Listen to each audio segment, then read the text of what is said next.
Dans la Bible, il y a deux situations très similaires, deux histoires parallèles, mais avec des résultats totalement opposés. Dans l'Ancien Testament, il y a la tour de Babel, et dans le Nouveau Testament, il y a la Pentecôte. Dans les deux cas, on voit des hommes qui sont rassemblés. Dans les deux cas, il y a une unité. Dans les deux cas, il est question de langage. Mais voici la différence. La direction n'est pas la même. À Babel, ces hommes disent « Construisons une tour et faisons-nous un nom ». Ils veulent monter vers Dieu par leur propre force. Ils veulent exister, marquer l'histoire et se glorifier.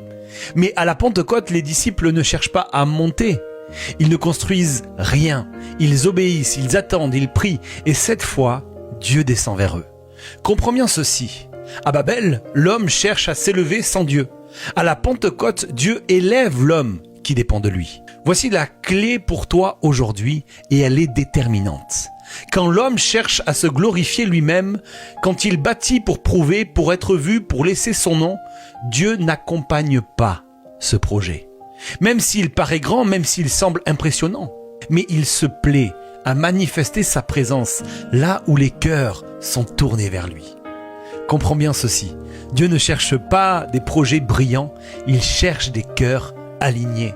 Dieu ne cherche pas des tours qui montent vers le ciel, mais il cherche des vies dans lesquelles il peut descendre. Ce que tu construis aujourd'hui, est-ce pour te faire un nom ou pour élever le nom de Jésus ?